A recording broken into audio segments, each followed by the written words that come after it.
Қазақстанның мына билікке қол жеткен ұры қарақшылары максимал деңгейде тонап, чемоданный настроение деп отыр. Чемоданный настроение деген великий русский халқының великий русский сөзі. Что такое чемоданный настроение?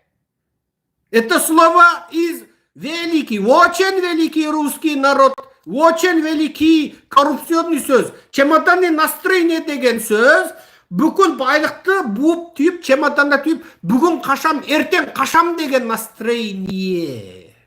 Міне, орысша білмейтін адамға күйдіргенде орысша сөйлетіп жібересіздер. Міне, чемоданный настроение. Тоқаевта да чемоданный настроение. Анау кімің? Ана Алматының әкімі кім еді? Әне бір сұмырай, бір қара біреу келді ғой, сұмырай тұр. Сұмырай болғанда сүмелек сұмырай. Міне, Астананың бәрінің Дубайда үйлер, бәрінің ақшасы бар, бәрінің тоқалы, қатын, қалашы, бала, шағасы, інісі, ұлы, қызы, бәріне алып тастаған 100 миллиондаған долларлық үйлері тұр. Бас, судья, прокурор, түк бір қалмай. Назарбаевтың әулеті, Тоқаевтың әулеті, қарындас, күйеу баласы, оның ұлдары алып тастаған. Ма халықаралық ақпаратта жарияланып жатыр. Көріңдер. Міне. Неге? Олар Қазақстанда өмір сүрем деп ойламайды.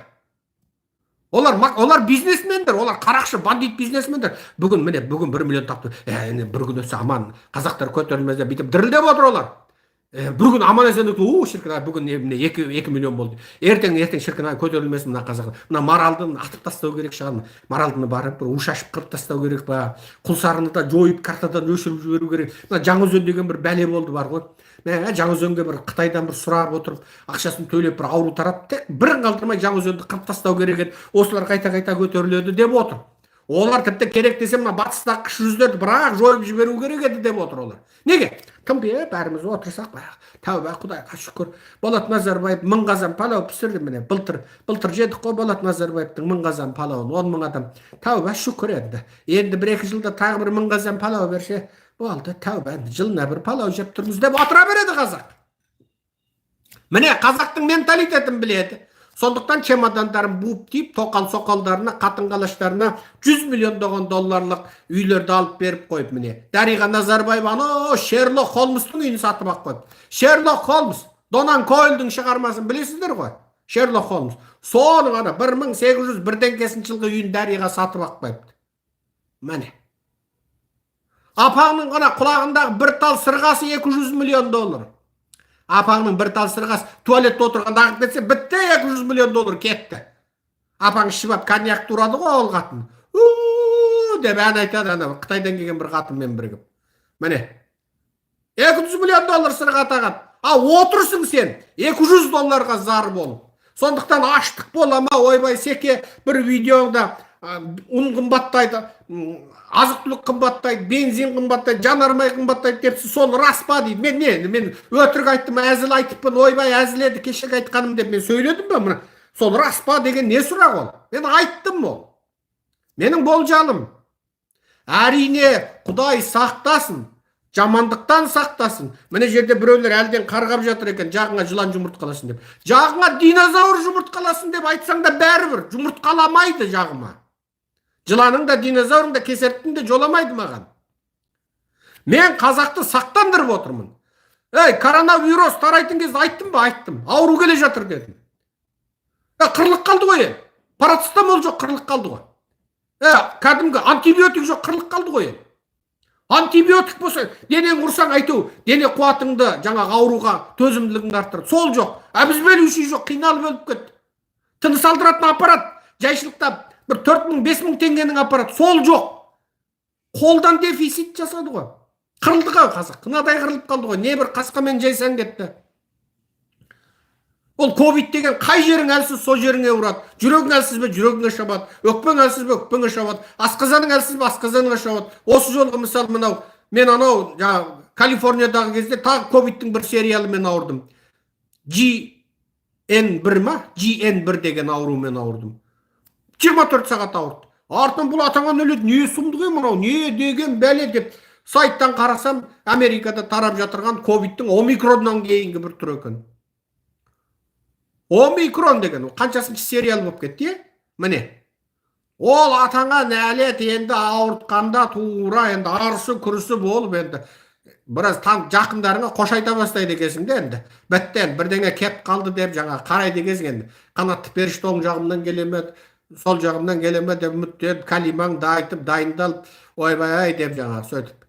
Артқы есебіңді жасай бастайды екенсің. Ол шыны керек. Сөйтіп ұрды. Міне, кәдімгі дауыл сияқты, құйын сияқты ұрды. Мен де қойған жоқпын, тура саунаға моншаға түсе бердім, терлеп шамам қалмайға қайыртып, жаңа сусынды ше бердім, суды ше бердім, сорпа ашты құшты бәленің бәрін қосып алды. Ана тәбетім жоқ, тәбет ал тілден дәм сезбей қызым. Ана не жеп жатқанды білмейсің. Ана сорпада помидоры бар, бұрышы бар, еті бар, дым сезмейсің. Көзің көріп тұр, бірақ ұра бересің. Бір тәулікте жазылдым. Сондай ауру бұл. Құдай берген ауыр қайтеді. Мысқалдап, батпандап кіреді, мысқалдап шығады. Жоқ, мынау тура құйын құсап кетеді. Дене қуаты әлсіз адам болсашы, ақсаусақ біреу болсашы, өледі де қалады. Ковид кезінде қазақтар қырылды да қалды. Ана бір әйел шықты. Мынау қанды қойылтатын, қоймалжыңдап маңқа қылатын ауру екен. Қандарың қойылса, ауырасыңдар, жүректеріңе қысым түседі, ми қан тамырларың жарылады, жүректеріңе проблема болады. Сондықтан қанды сұйылтатын дәрілер пайдаланыңдар, мынау қанды қоймалжыңдандырады екен деді. Сөйтсе соны бір полицей сотқа берді ғой. Соны сотқа берді. Әдейгі дәріні қымбаттатып қойды. Әдейгі коррупция бір жындыны коррупционер қылып бүкіл халыққа дәрі де жетіспей қалды. Міне. Төбеңнен күні түні вирус шашты. Әлге дейін шашып жатыр Қазақстанда. Осы Америкада жүрген ел, Америкада төбеден ұшақпен бірдеңе шашқанды көрді ме? Жоқ, көрмейсің. Ал Қазақстанда неге шашылады? Халықты қыру керек болды. Халықты үреймен ұстау керек болды. Міне. Мына зұлымдар Қытайдың тапсырмасын орындап отыр. Тоқаевқа 2 миллиард доллар бере, мына дәріні Қазақстанның төбесінен шашы десе, Тоқаев ләббай бегім деп шаша береді. Себеп бұлар қарақшы. Бұлар ел иесі емес, ел ағасы емес, қазақ айтатын игі жақсы емес. Бұл заман ақыр жер тақыр боларда белдеусізден үйің болады, белгісізден биің болады деген. Бұлар белгісізден шыққан билер бұлар. Құм жиылып тас болады, құл жиылып бас болады деген. Бұлар жиылып тас болған құм, жиылып бас болған құл. Міне, осы қазақ сенің қалған күнің, міне. Сондықтан, ойбай, астық қымбаттай ма, не істейміз? Рас айттыңыз ба, өтірік айттыңыздар ма деген. Туканың сөзімен айтқанда, мен көтіре алмаймын мұндай сөзді. Жақсы, тағы қандай сұрақ бар?